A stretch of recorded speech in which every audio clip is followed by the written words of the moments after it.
just a few of the many stars gathering soon for Christmas with BBC One. Enough.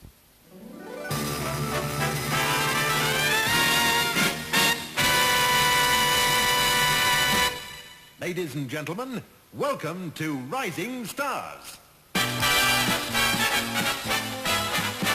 It's not how you start, it's how you finish. It's not how you go, it's how you land. 100 to 1 shot, they call him a klutz.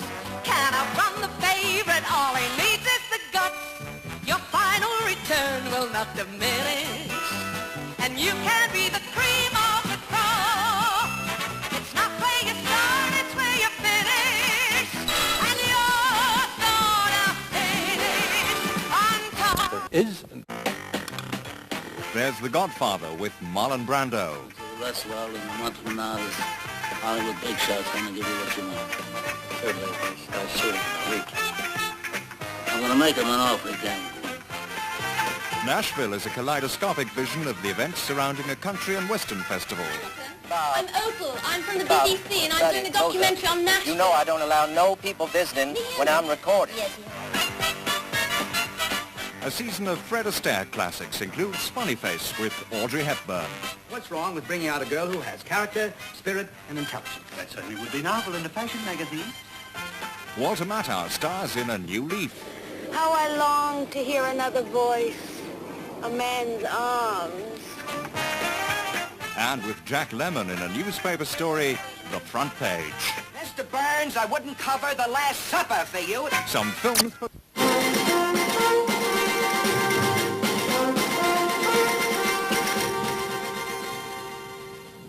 John Lennon is dead, shot several times by a young American as he was going into his home in New York. The former Beatle, who was 40, was returning home from a recording studio with his wife, Yoko Ono, when he was murdered. It was just before 11 o'clock last night when they were entering the luxury Dakota apartment building on New York's west side. The attacker, named by police as David Chapman, aged 25, from Honolulu, shot Lennon with a revolver after an argument. Mrs. Lennon called for help. Residents in the building came to her aid. Mrs. Lennon accompanied her husband to hospital, but he was dead on arrival. Crowds quickly gathered outside the apartment block as news of the murder spread. Some among them said the arrested man had been hanging around the building for some days.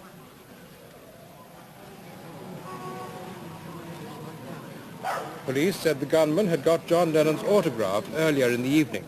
They said it wasn't uncommon for people to wait at the entrance to the Dakota because many celebrities lived there. According to the police account, the gunman fired 5 or 7 shots at Lennon. Mr. Lennon was struck several times. We're not positive at this time as to how many times he was struck.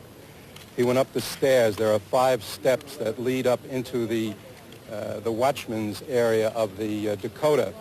He went through that area into an office inside where he collapsed to the floor. Police say the motive for the murder is not clear, but they've described the man they arrested as mentally unbalanced.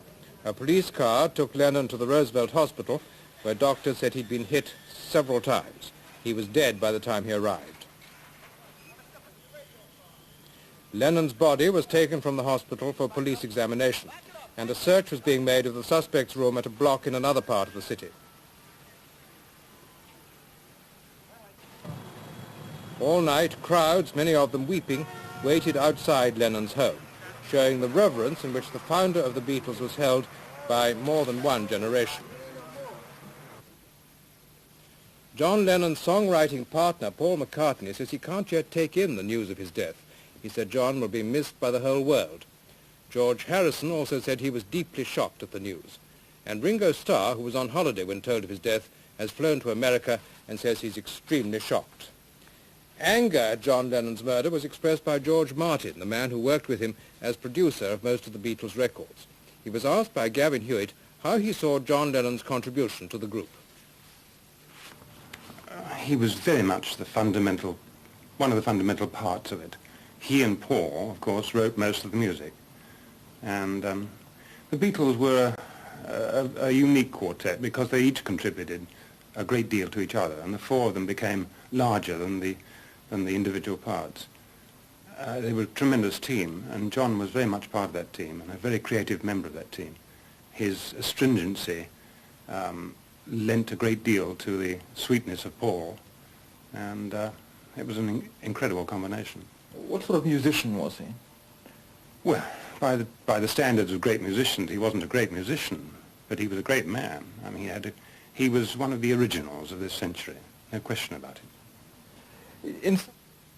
The Beatles made Liverpool the centre of the British pop music scene in the early 60s, and their influence is still felt there, as Richard Duckenfield reports.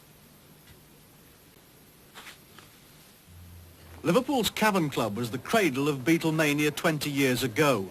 They became the most popular of a whole host of Liverpool groups who performed at lunchtime and evening sessions. The site was turned into a car park after the warehouse that housed the cavern was demolished, and the only reminders are a statue paid for by Beatles fans and a new club on the other side of the street bearing the famous name. His aunt's house in the suburb of Allerton was John Lennon's home for most of his boyhood after his parents separated. But there's little evidence left in Liverpool of those early days. Some Beatles songs were inspired by local places, like Strawberry Fields, the Salvation Army home near to where John Lennon lived, and Penny Lane, stripped of dozens of street signs by souvenir hunters from all over the world. During the decade that they were together, the Beatles had bigger record sales than any other musical act, and Bill Hamilton looks back on a success story that has now come to a tragic end. It's Christmas with the Stars.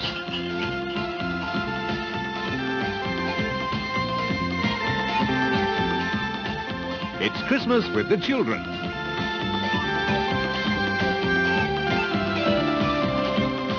It's Christmas with the legends.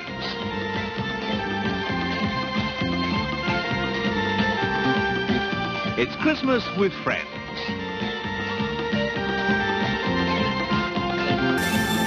It's Christmas with BBC One.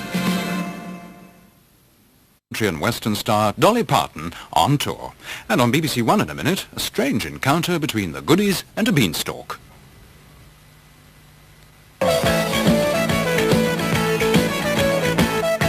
A variety of entertainment for Christmas with BBC One. Comedy with little and large. Wasn't it fun to play in the summer day? We felt so jolly. Muffy the Mule was playing the fool, and so was Noddy with the dolly. Dick Emery holds an underworld Christmas party. Let me get you a drink. What do you fancy? I don't suppose you got any myths. The inimitable style of Val Doonican. Have yourself a merry little Christmas. Let your heart be light. Christmas magic and illusion with Paul Daniels. 6 lovely crackers. Now, we've got all these crackers from the Christmas tree. And I'm going to let you have a cracker, Peter. Crikey, it's a bit difficult to carry all these at once. A festive blankety blank. Oh, look, the place scattered with empty boxes pretending to be presents. Mike Yarwood Christmas show. I love Christmas. Mind you, my landlady gets very confused. This year she set fire to the turkey and stuffed the Christmas pudding. And it's him and me. The Income Tax Records Office caught fire today. Reports state that almost 2 firemen fought the blaze for over a minute.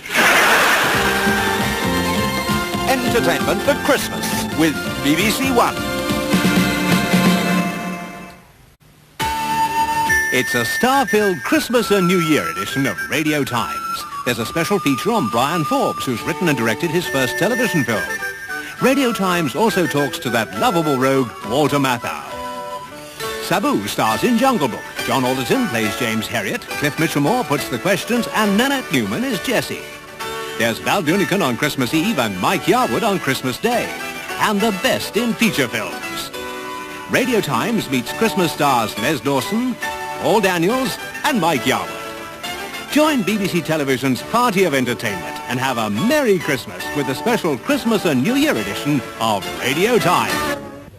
You can't be having a good laugh. Films for Christmas with BBC One. Action with 2 offbeat detectives in Freebie and the Bean. Come on, shoot, will you? There's too many people around. Watch that! Get out of it! Life in the Yorkshire Dales, where It Shouldn't Happen to a Vet, stars John Alderton. There we are. God help us. That's it. It's me summer drawers. A Western with a difference. John Wayne as Big Jake. Oh, Father. Am I glad to see you. Take off your glasses. My what? Your goggles. Mid-air drama with Airport 1975.